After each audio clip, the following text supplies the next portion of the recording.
Well, for the first time in 80 years, there will be no third party candidate on the ticket for the New York governor's race. Why? Well, because the state, run by Democrats who claim they're for democracy, basically passed laws to eliminate the competition.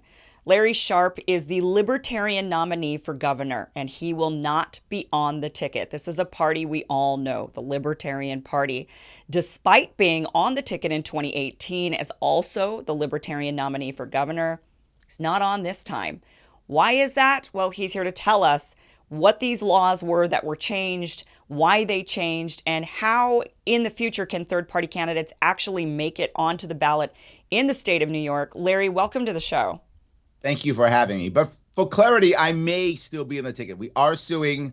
We can hope that the courts will do the right thing. So we may still be on the ticket. But as of now, you are correct. We will not be on the ballot. And how long do you have before they actually start printing these ballots? Well, we've done it in the past. We've had to fight in the past to get in the ballot, and we've done it as late as October 20th.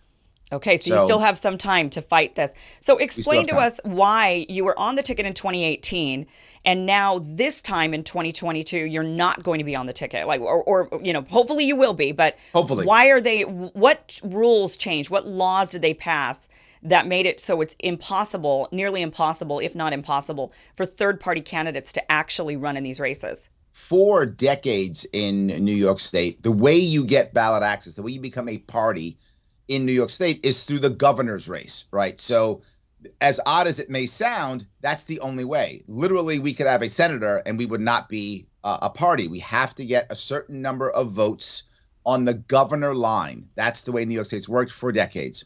So in the past, you had to first get 15,000 signatures across the state.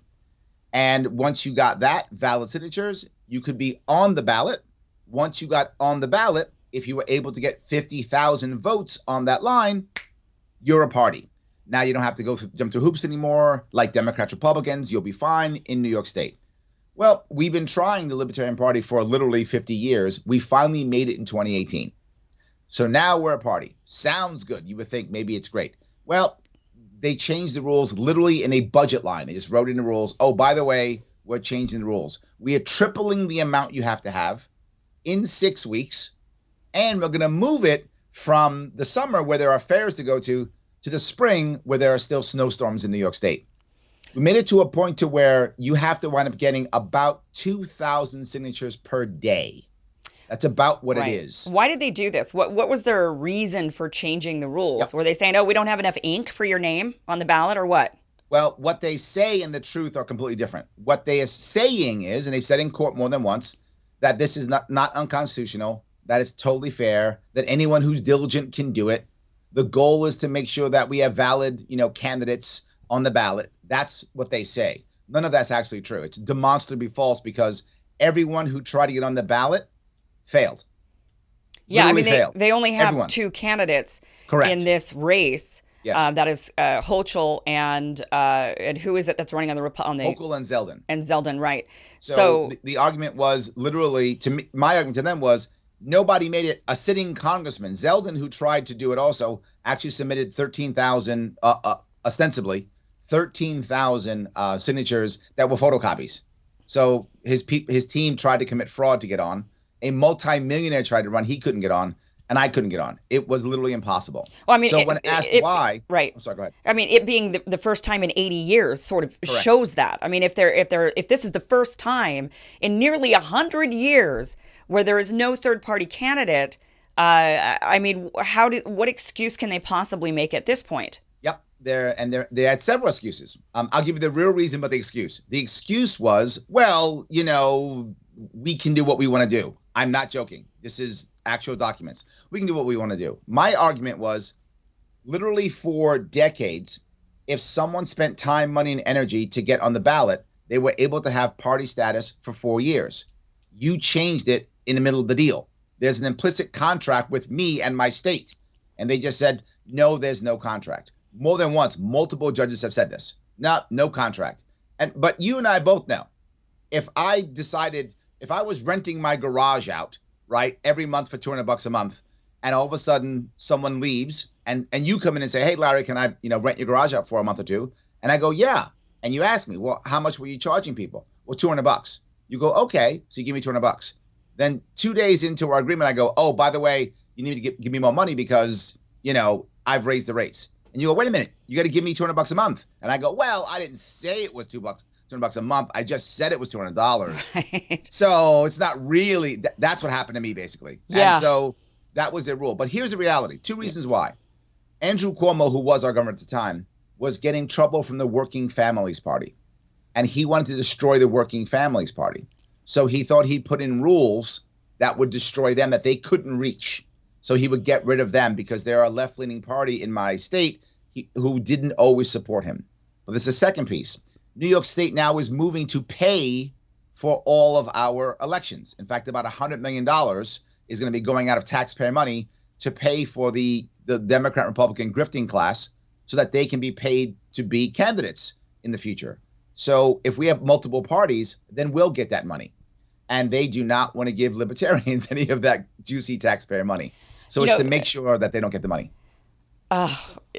So the real, why this is so bothersome, I think, is that so many of us have wanted to have government-funded elections, right? We don't want the big money coming in from these corporations and these wealthy individuals. We instead want taxpayer-funded elections so that it's more fair, more democratic.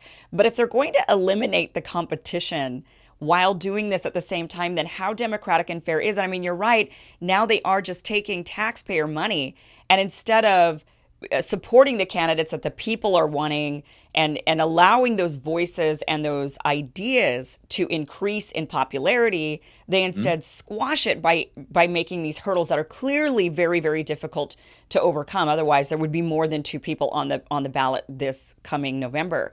Well, the worst part is the argument that one judge said was, well, the whole goal is to make sure that candidates who can't win aren't on the ballot. The judge actually said this. Two parts to that. Number one, in New York State, we're almost 3-1 Democrat to Republican. A Republican has not won a statewide election in 20 years in New York State, and New York State's getting bluer and not redder. There's no chance for the Republican to win. So it's not even a two-party state. I'll go worse. It's a one-party state. So we're giving one party all the money, and the other party just, I guess, controlled opposition. I'm not sure if it matters anymore when it comes to statewide. So that's piece number one. So it's not even multiple parties, it's just one. And the second piece is that what my First Amendment rights come down to for a judge? That if the person can't win the election, I don't get to vote for them? My argument in court, and I actually at one point was pro se, and I said literally to the judge, are you telling me that my protest vote isn't a protest? It isn't free speech? The greatest protest I can possibly give is not staying home, because staying home might mean I don't care. It could be apathetic. The greatest protest vote I can make is a vote against you, against the system, a no to vote, a none of the above vote. I can do that if I show up and I get to vote for whom I want to vote for. And that they just dismiss completely.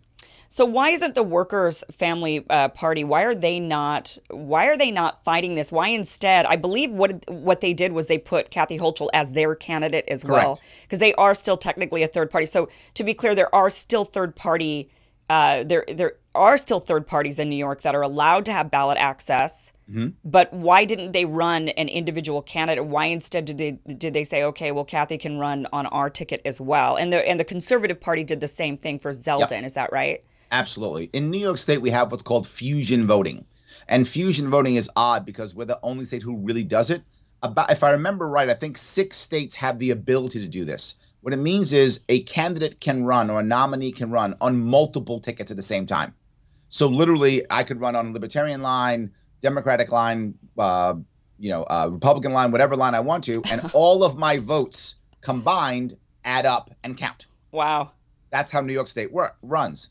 So the two other parties, the Conservative Party and Working Family Party, they're basically parasite parties. They're not real parties. They're a grifter class of people who stay as party members in theory, and then they decide, well, we're just going to support the big guy so that people will protest the big guys by voting on us so that we can have party status. In fact, to be forward, the Conservative Party, that's the party that sued me to throw me off the ballot. I actually made the ballot. Then the Conservative Party sued me and threw me off the ballot. So The Democrats do it to the Greens. The conservatives do it to me. Right. Green Party's not on the ticket either this year. Correct. So workers, families, working family party. Is it the Worker Families Party? It's the Working Families Party. Right. Okay. Mm-hmm. So they, and I know that they've had some beefs and squabbles with even Kathy Hochul. Yep. And now, so it's interesting that they would actually put her on their ticket as their nominee.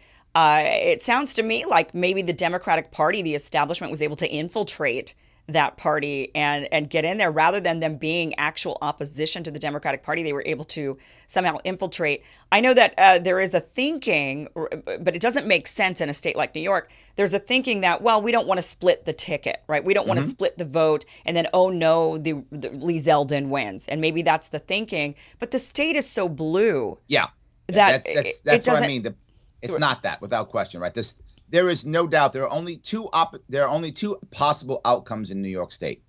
Kathy Hochul wins again, or some outsider strikes lightning and wins somehow. I was hoping that outsider would be me, obviously, right? Yeah. And I hope it still will be. You never know. But those are the only two options. A Republican's not going to win this state. Again, 20 years, no statewide election, not senator, not governor, not controller, nothing for 20 years. Yeah. So he's going to lose by at least 20 points. So it's not that. It is the idea that when you are a party, I'll give you an example of what happened with the Conservative Party. The guy who runs the Conservative Party here in New York State is a guy named Jerry Kassar. And he's just making money off it. He actually had Mike Pence show up and do an event. Well, he can charge $500 a head for the event. So now they all make cash. All the grifters make their money, but they don't do anything for the state. They just do it so they can make money. It is literally a legalized grift in my state to be in this. Now, the Working Families Party outside of New York State actually does some work. Inside New York State, they just follow whatever the Democrats do because it's a way of them making money, raising funds to do things in other places. It is all a grift. It really makes zero sense for the state. It makes zero sense. I can understand maybe that sort of strategy in a state that is purple, right? Correct. But a state like New York or a state like California, I mean, it's going to go blue, whichever. Absolutely. So why wouldn't they stand up and say, well, we're going to give an alternative liberal candidate rather than just absorbing? So did they only, if they were not to have put Hochul on their ticket, would they be on the ballot at all? Yes. Because with these new rules. But the problem, what they're worried about is if they have someone else on the ballot, right? They're worried that that candidate will not be able to get 130,000 votes this November. If that candidate cannot get 130,000 votes this November, then they will lose party status and they're finished. Okay, so then how now that you're not on this ticket, you were in 2018, you're not on this, so as of right now, you're not on the 2022. We're hoping that changes. Mm-hmm. So clearly you're not going to get any votes. I mean, maybe some write-ins, but outside of write-ins, let's just say you don't get any votes. That's the point. That's the strategy of them leaving you off the ballot. How can you then get 130,000 votes in order to be able to be on the ballot next time? Is there another way to get on the ballot next time that they've at least given? There are two options. Option one is obviously I hope we win our appeal, in which case I'll be on the ballot. No worries. I will easily make the amount. I got 100,000 votes last time I ran. Mm-hmm. So I'll easily get that. Plus, what most people don't know is about 500,000 New Yorkers vote third party or independent party every election cycle. So they've literally disenfranchised 500,000 New Yorkers right there. Yeah. And so I'll get the I hate everybody else vote. So if I get in the ballot, I'll probably get 200 to 400,000 votes just because we hate the other two. So and then that would qualify you. That would qualify me, absolutely. Right. But if I don't get in the ballot, I can do a write-in vote. Now, again, in New York State, write-in does have a precedent. Just last year, our second largest city, Buffalo, the mayor won with a write-in. So we will be doing a write-in. If I get 130,000 write-in votes, still I will gain ballot access. So I'll gain ballot access if I'm able to get the 130,000 votes. Can I get 130,000 write-in votes? We are going to try, and I hope that will happen. We have precedent from last year. It did happen last year. Right. We'll hope it'll happen this year. But are you saying that's the only way to get ballot access in the future? In the future, then we'll have to try the same thing that everybody couldn't do this year. My gut will be it will take about $500,000 to be able to get on the ballot. I spent $300,000 and failed. So my gut is it will take about $500,000 to get in the ballot. And will someone else do it? Yes, but who will do it? Only the elites. Right. The establishment will be able to do it because they already have it isn't just the money. You also have to have bodies, people who know how to do it, people who want to do it. Getting signatures is not an easy thing, right? If to go out and get signatures, you have to know where to go, how to do it, how to collect them. The state requires you to submit them in certain formats, all those things. Yeah. So it will probably cost $500,000 with someone who's already a candidate who has an establishment here. So what does it mean? We'll have more zombie parties and parasite parties, no real independent parties. Oh, and then they give you the 6-week window. Is that what it is? Yes, 6 weeks in the spring. In order to collect. Yes. How many signatures would you need? Well, in reality, you're supposed to have 45,000 signatures, valid signatures, which means you'll have to get 50,000 because they will literally sue you and go through every signature and, cut them out and whatever the case may be. You actually only get 5 weeks because you need at least 1 week of prep before and after. And you legally cannot gather any signatures earlier. Right. They are invalid. You have to do it in that window of time. Correct. Yeah. So that means you have to get basically 10,000 signatures per week. If you could get your team to work 5 days a week, that's 2,000 signatures per day. A great person gets 100 a day. The average person gets maybe 25 to 50. So you've got to have 40 people working 10 hours a day for 5 weeks. Who has friends, 40 friends who can take off from work for 5 weeks in a row at a certain time and do this? No one does, which means now you have to pay. And New York State's even worse in that you can't pay per signature. You must pay per hour. So even poor workers who don't do a good job in the first couple of days, you've got to pay for them too, to get them up to speed, to fix them, to fire workers who don't work well. Yeah. So it will cost you at least a minimum $10,000 to $12,000 per day. And now you're going to have to up that because you're going to have to ask them to work in the snow. Correct. Yes, exactly. So it's expensive. It will cost lots of money. They've made it to where it is only the elites, only our aristocracy can run. And there you go. I mean, run by Democrats, the party that says they're for democracy. They're preserving democracy. They're doing everything they can to maintain it while everyone else is trying to tear it down. But I don't know how they can say that and then have this sort of behavior in the state of New York. It's just mind-boggling to me that a candidate from the Libertarian Party, a party we all know, and even the Green Party, to be ostracized from the ballot, it makes zero sense. I mean, for me, I say, hey, why don't put as many names on the ballot as you want? If I have to sort through 15 pages in order to get to the person I want to vote for, that to me is democracy, the ability to have as many choices as possible. I mean, of course, you could have some reason and say, well, you must collect a certain number of signatures, but not in the middle of spring. I'm against the number of signatures, to be forward with you. Is 45,000 signatures too much for a state of 18 million people? No, not really. The problem is 6 weeks. 6 weeks and in the snow. Yes, that's give the me problem. 3 months. We'll go get it, right? I don't have Sure. a problem. The number isn't my issue. The time frame makes it harder. If they want to say, look, it's an 18 million person state, 45 signatures, not crazy, I would agree. Sure. Give me 3 months. We'll make it happen, right? I'm totally okay with that. But your point's even more valid on that. This is a time when people are saying voter suppression, voter suppression, voter suppression. Sounds like voter suppression to me. You are literally suppressing the voters because now they're not going to show up because there's no one they want to vote on the ballot. Well, Larry, you're suppressing voters. How can people help you? LarrySharpe.com if you want to come to the website to see what I'm talking about. I'm on all the interwebs, all the things Larry Sharpe, from YouTube to Twitter to TikTok to Facebook. Larry Sharpe with an E, and the E stands for exciting because I'm not done. I am still going to keep going. There's no way I'm going to stop this. Good for you. Well, I wish you the best. Absolutely. Thank you for joining us. Thank you so much.